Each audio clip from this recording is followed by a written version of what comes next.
You're listening to Straight No Chaser. So let's get back to your girl Aunt BZ, Pastor C, Thin Bad, and the Chief.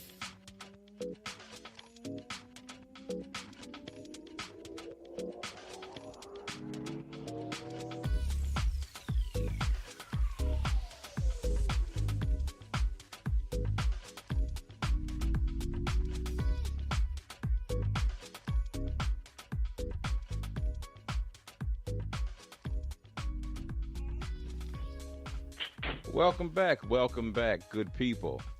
Let's talk about elder care or elder scare.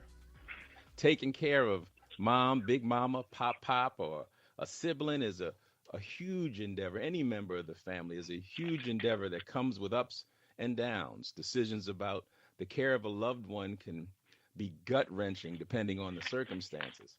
But all kinds of things go through your mind, including is this the best facility?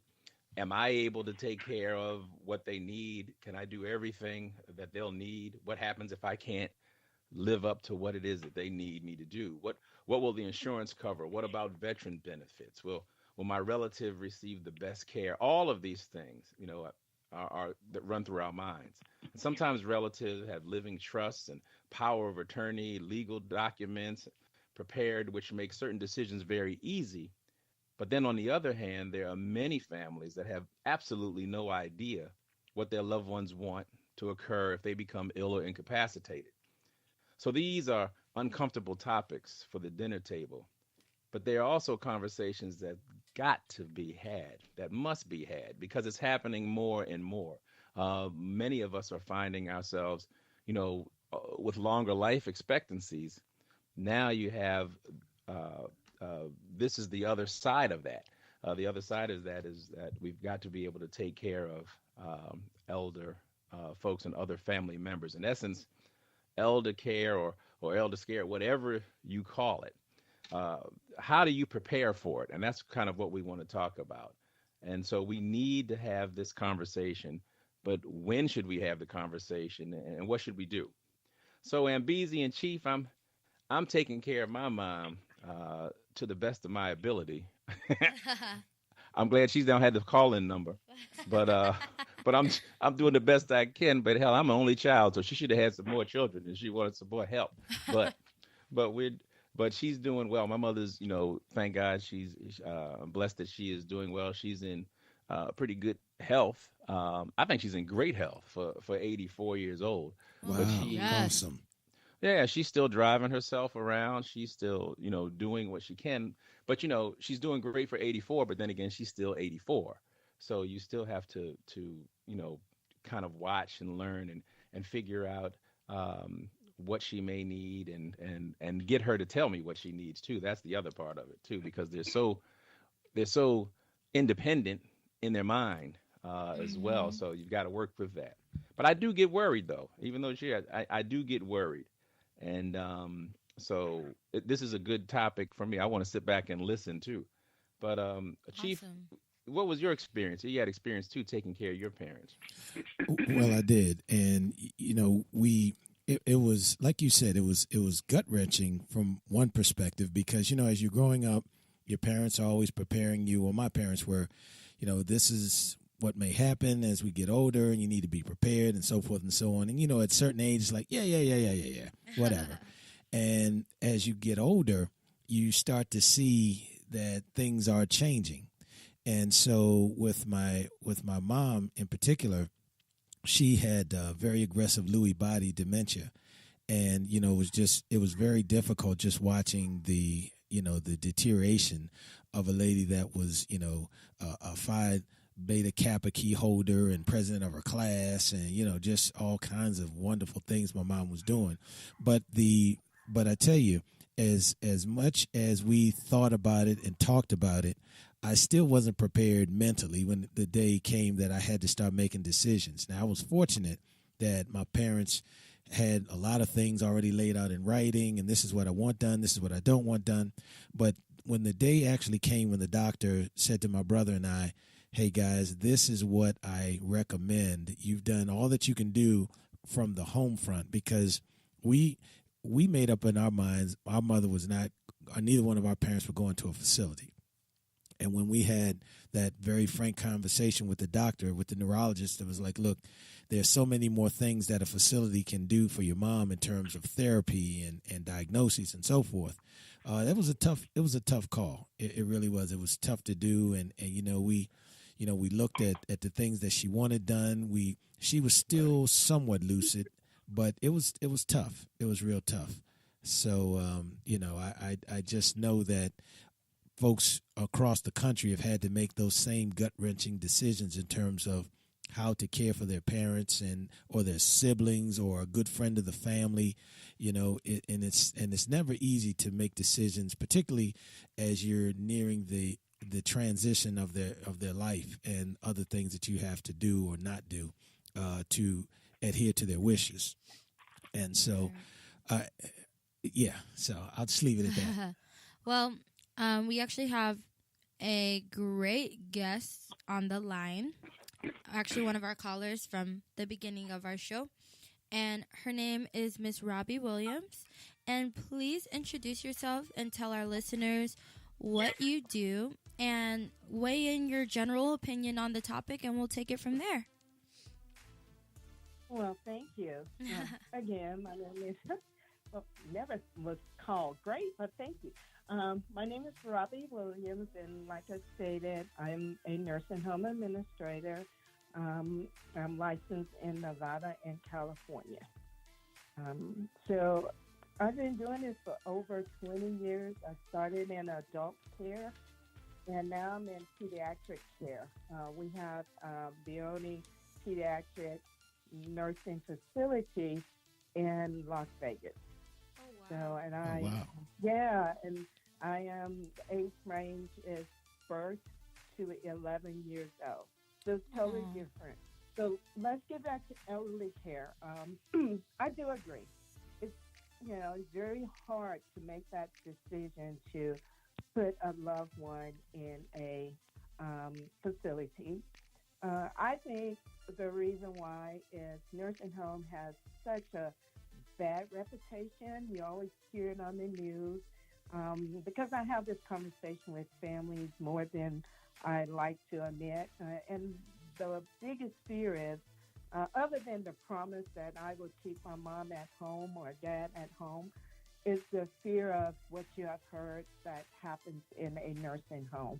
Right. Sure. Nursing homes, nursing homes, I could tell, and I always tell everyone, they're the most highly regulated industry other than a chemical plant. We are always being surveyed. We never know when state regulators are going to come into the facility. So that's one. And you always have an open line to call on not only the facility, but also state regulators to, voice your concerns if a concern is going on. So with that being said, I start off with that conversation with family members, and we lead into the care at a nursing home is full of compassion. You're always going to have one bad apple, but the majority of people who go into a nursing home, example myself, I was a accountant, and I used to audit nursing home facilities. And I came upon one that I wanted to know more about as far as how to operate one, because you get a chance to actually put another piece in that, and that's just sharing compassion, love, patience, hope, prayers. I mean, I get a lot of chances to do things like that. Sure. And within a nursing home, there's other things that are going on. We have physical therapy, speech therapy, occupational therapy, activities. You have all of that as well to help in the activity of daily life of anyone that has decided to place a loved one in a nursing home. So with that being said, I have a lot. If you have something that you want to specifically ask me, go ahead and start.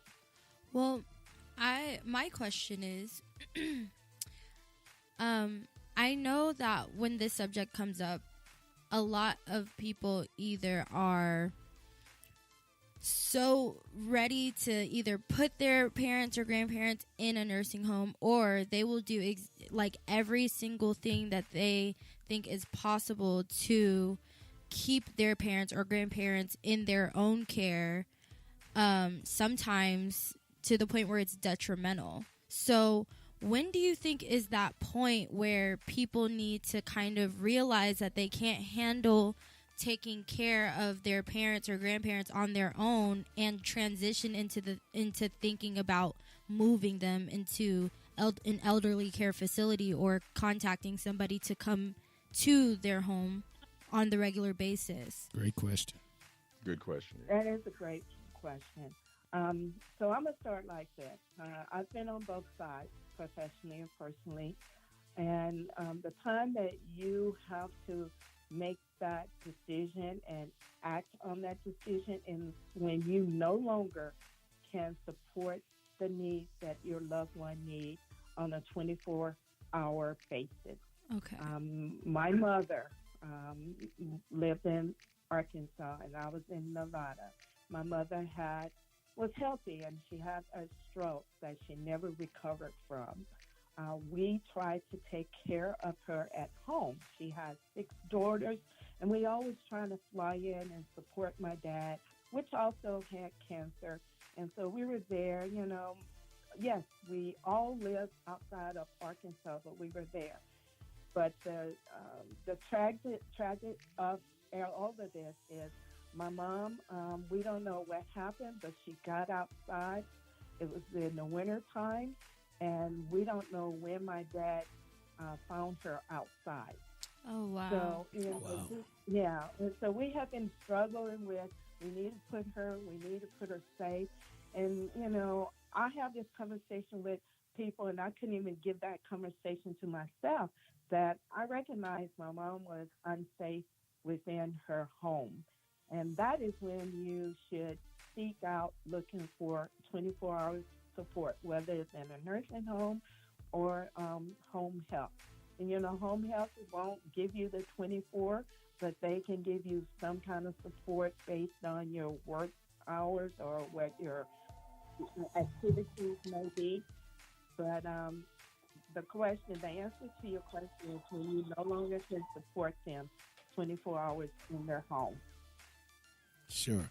And we also have a caller on the line who has experienced some of the good and the anxiety of having a parent having to receive care and so forth. Carl, if you would, are you still on the line with us? Okay, maybe we lost Dr. Brown. Okay, but we had another caller on the line that also wanted to share some things. But in the meantime, no, I'm here. Are you there? Okay. I'm sorry. I was on mute. Oh, okay. Not a problem. So I'm sorry. Me too. No problem. So, Dr. Brown, if you wouldn't mind sharing some of your experiences in terms of the care that you provided for your loved one. Oh, okay. Well, first of all, I just want to say for those that are listening, my Dr. Brown has nothing to do with medical, so I'm not Sure. a medical doctor or licensed in any way to do anything other than physicals. Okay. That's sort of a joke. Okay. But anyway,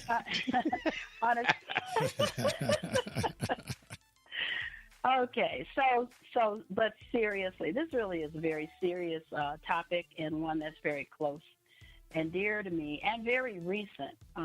My dad passed away in April of 2018.